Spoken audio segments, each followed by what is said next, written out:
You're listening to Radio Kidnappers, the voice of Hawke's Bay. This is the program called Acupuncture on Air, and it's our pleasure, as always, to have on the hot seat Heiko from the Acupuncture Clinic in Hastings. How you going, Heiko? I'm really good, Ken, and you? You're powering through the morning already? You've been up at 5? I've been up since 5 o'clock. I've been here since 6 o'clock, and I just love the mornings. I'm a morning person. What about you?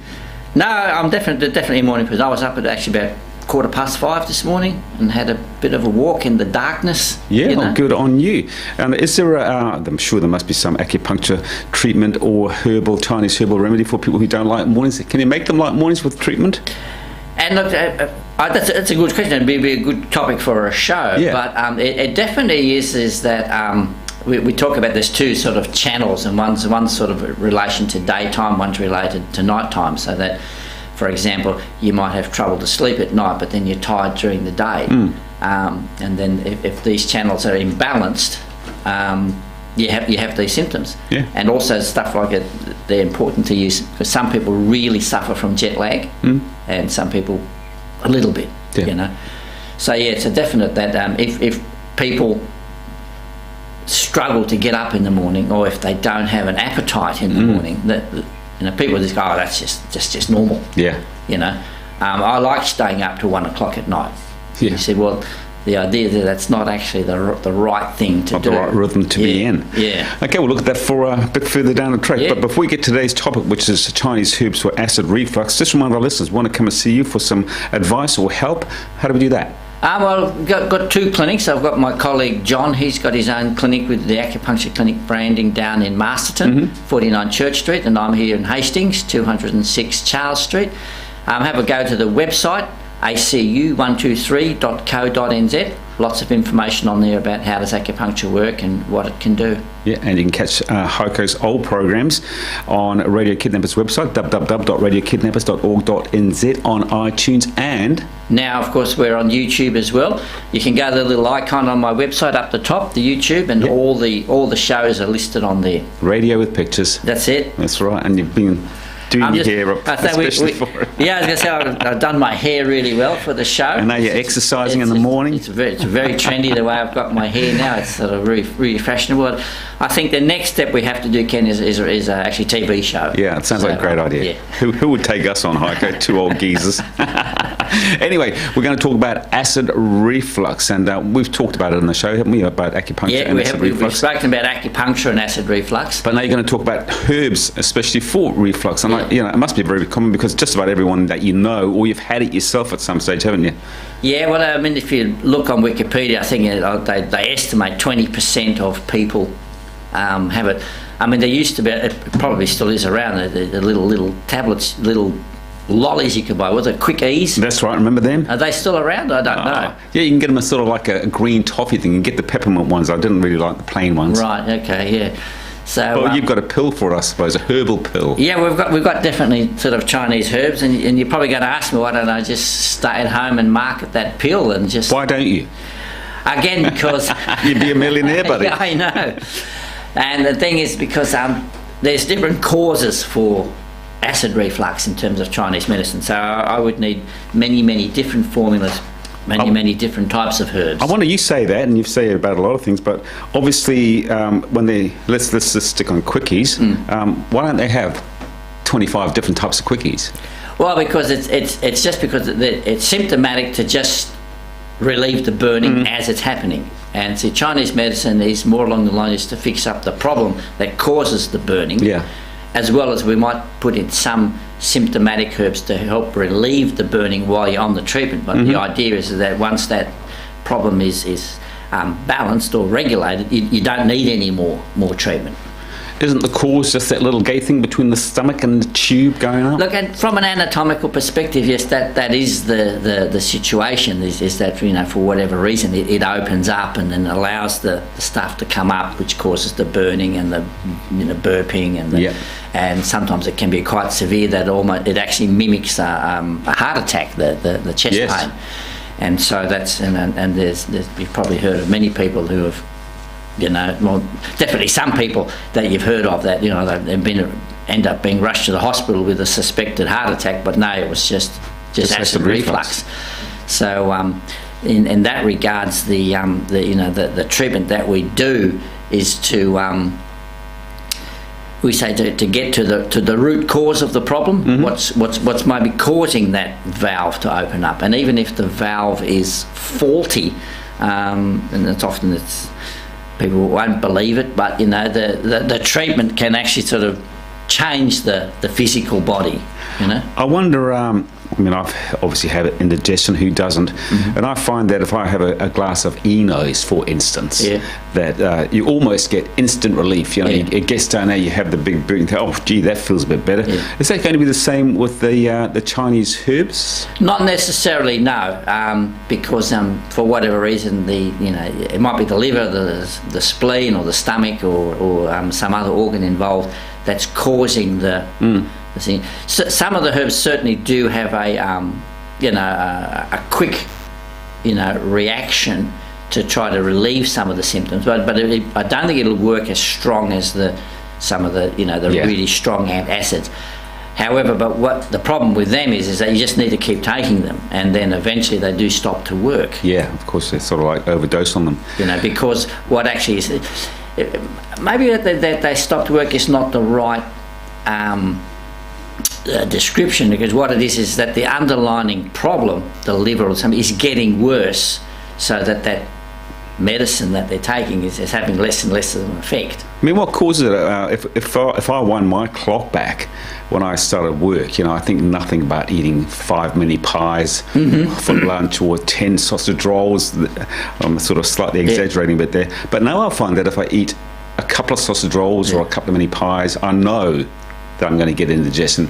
Is that just part of the aging process, that our liver, our kidneys, they're all sort of winding down? It's partly that, but it's also partly that whatever imbalance with you, and as I said, without sort of knowing exactly what you got, but it might be your liver, it might be your stomach, and so that's gotten a bit worse with the aging process, but also it's slightly that the aging process has made it get worse. So is it going to come to us all in the end, or?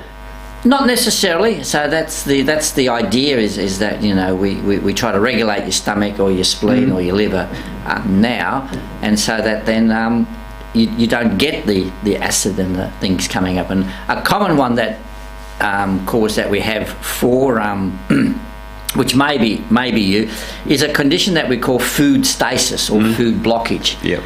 And that basically means that as you eat and the food comes in and it doesn't get processed and digested quickly or properly because of usually these the spleen energy is a little bit underlyingly weak.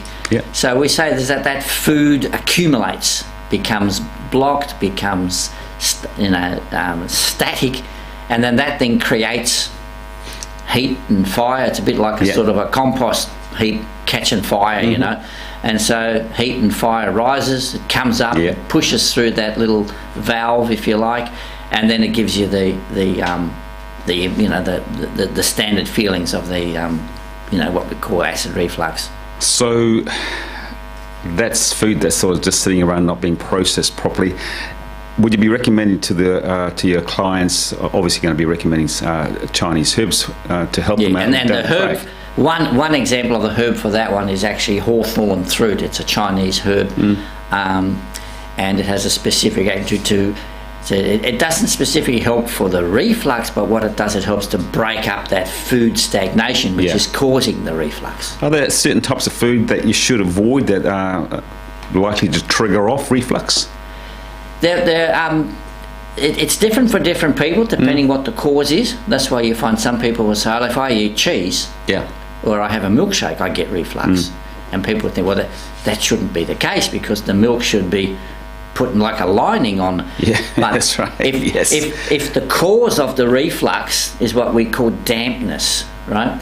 And foods that have a damp quality, and if you think about ice cream, milk, dairy products, they have this sort of thick, gluggy, dampish type composition. There's those people get worse from milk and these type of things. Whereas another person who has say what we call fire, right? They actually say if they have a banana smoothie, it actually feels better. Yeah. Because it's actually it's cooling down the fire. Yeah. So that's why I can't stay at home and just have my one magic pill, because I'd be spending too much time asking. I'd have to have a range of 20 of them, but I probably could do it. Well, I've seen your notes that you're recommending is one of the herbs that you use is bamboo shavings. Yeah, bamboo shavings, and that's because it clears what we call stomach fire or stomach heat. And as I said, Chinese herbs have a property or a quality, if you're looking at them from the traditional sense. And instead of trying to do like a Western medical scientific analysis and say, oh, this herb has an effect to change an enzyme, or it changes the cellular function of this little bit here.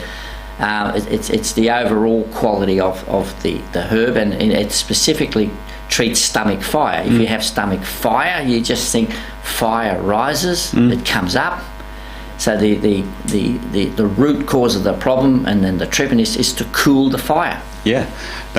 Obviously, you're going to say, well, pandas don't get acid reflux because that's all they're eating. But and we jest there. But I wonder, because we've never discussed it, do you ever use acupuncture or herbs on animals? I mean, someone bring their look, I don't personally, but it definitely does work. I mean, there are many textbooks on like acupuncture for animals. Yeah. Including even for elephants. Yeah, wow. I mean, they used to do acupuncture. Size of those needles. And I mean, I know there's no more wild elephants in China now, but I think probably, around 200 or 300 AD, there was still a common animal roaming the fields or whatever in China. Yeah. And they had acupuncture for elephants, but they have it for cows and for dogs. And are they the same points? I mean, they're obviously located differently, but they have an equivalent. We might have a special stomach point that's just below the knee. Yeah. That there would be the equivalent of that point on a horse. Right. So, are you qualified to work on elephants? No, I'm not actually. I was going to, but there's not a big market for it in Hastings. That's right. The other thing that I would have thought that would cause acid reflux in just about everyone is stuff like Thai food, spicy foods. Yep. Because I love that sort of food. And I don't really suffer from it when I eat them. So is that an expectation that's just in my head? No, it's just because some people have like a fire condition imbalance, and so if they have hot and spicy type foods, one of them they can suddenly get a lot of burping. Yeah. They have it. Oh, then they're burping, or have hiccups that they can't control. More severely, then they get the acid reflux. I think I've mentioned it on the show before that there is a condition that we actually have with the stomach, and it's actually called a combined hot and cold stomach. And these patients have a real problem because they get aggravated by more or less anything. They sort of say, like, if I just have something healthy, I have a carrot juice and a cold sore, I get bloated and I get burning and I get acid. And then I think, oh well, then I'll have something warming. I'll have a chili soup or a Indian curry or a spicy Thai meal, and then I get the same thing. And I said, yeah, that's because you've got an imbalance of hot and cold in the body. Go on. Yeah, no, I know that you've got about 4,000, 5,000 different herbal remedies that you would have access to, whereas we might go to a tube of quickies or a jar of Enos. We've got two to choose from. Yeah. And you say that, okay, well, everyone is different, but what's the process involved if someone comes along and says, yeah, look, that one didn't work? Is this just trial and error, or can, by chatting to them, you can say, well, yeah, look, take this one? Yeah, it's not so much trial and error. Sometimes people do have complex diagnosis patterns behind them. So, they, for example, they might have a hot and cold stomach, but they also have some, what we call like liver energy blockage. And so then it's in terms of the diagnosis and the first consultation and the ongoing consultations of confirming or reconfirming the true root cause of the problem. And for example, with the what we call the liver blockage pattern, these type of people, they can have other symptoms that seem completely not related to the acid. They go, well, what are you asking me about? I don't get. And it's like cold fingers and cold toes. Yeah. People will have that. Oh, yeah. Well, don't worry about that. Just treat that. Well, I just need to know. Yeah. Do you have that? And do you feel like maybe a bit impatient or irritable in the morning? That's again might be a liver sign. Yeah. Or do you get headaches in the back of the neck, or the top of the temples, or the side of, and people say, "Oh, don't worry about that." So no, we need to know. That's why we get all that stuff down, and then we have like a formula. And there's a classic formula called Xiao Yao San, or it's called Rambling Free Powder. Yeah. Because we say it helps to disperse that pent-up, blocked liver energy, usually based from an emotional underlying cause. And then when that gets regulated, then the acid reflux improves. But if you took that, this as you just, I'll take that one, that would probably aggravate you. So it's a holistic approach to Chinese herbs, more so than... Yeah, the saying is the Chinese herbs are only as good as a diagnosis. Yeah. And that's what people say. I read on Google that you have this herb that didn't do anything, And I said, no, I'd say that's your problem, is because, the herbs weren't tailor-made for your actual diagnosis. As you said, there's probably the two most common things is, Quick Ease and Zantac. Yeah. And that's it. That's right. Now, you would only hear it here on Radio Kidnappers, of course, and we've spoken about it before, but part of the herbal remedy that you might use would include dried cuttlefish and dried oyster shells. I mean, who would think that? Where would they get that idea from? Yeah, well, again, it's probably because of its calcium absorptive type nature of the herbs, and those two particular medicines are more for the symptomatic relief of the acid. So if you have the patient, then they come in and then it's really extreme, and then they're living off Quick Ease, they want some symptomatic relief, So those herbs might be put into that formula, say that one I mentioned, the free rambling powder, or it might be with the bamboo shavings as part of the treatment. So some of them are treating the symptoms, but the bulk of the herbs or the formula is treating the cause of the problem. What do you think happens if someone listens to this program, for instance, might be saying, I can go down the beach, I can find some cuttlefish and oyster shells, and just go home and grind them up, turn them into a powder, eat that. Look, it probably would. It probably will help a little bit as a symptomatic relief, but then you'll always be needing it, because you haven't addressed the liver problem or the stomach problem or the whatever other imbalance that there might be causing the symptom. So why aren't you down the beach, getting the oyster shells and send them off to China? Yeah, well, I thought you and I could maybe do that as a sideline. Like if we could contact those people down at the Bluff. Yeah. Because I remember you used to be able to get the oysters. They would come up and they'd be in the shell. Yummy. But not anymore. They'd just come up there in a little jar or a little container. You can't be the So they're probably oyster. just throwing that good money out to the ocean or whatever, or taking to landfill, even worse. That's right. Well, I wonder, good point there that you were grinding up the shells.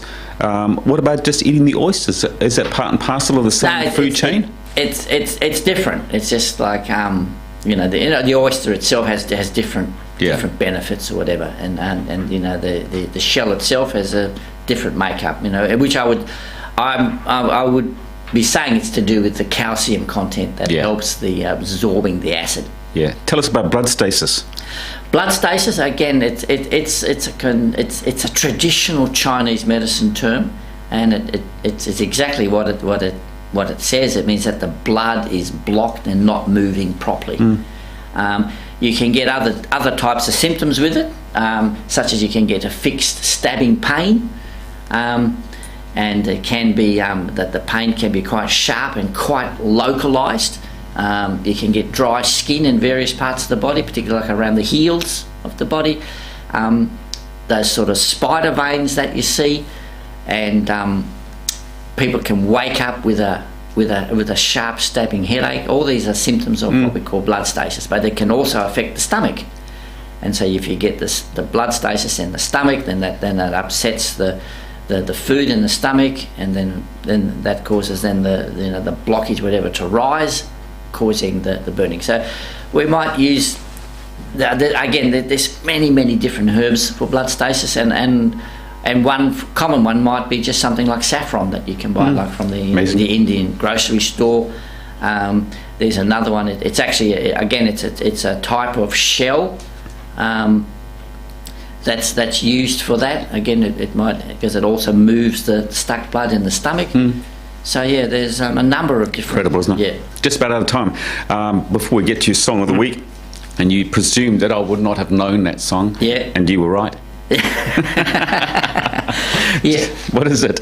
Well, it's a band slash. It's a one man name of a band. I think his name is Winston Rodney, and he goes under the band name of Burning Spear. And the song comes from the album Man in the Hills, and the song is Man in the Hills, and you must know it. It's a classic reggae song. Who wouldn't know it? Before we get to the song, just remind the listeners, want to come and see you, where are you? 206 Charles Street. Go to my website, acu123.co.nz. Good on you, Heiko. As always, a pleasure. Look after yourself. Talk to you same time, same place next week. Okay.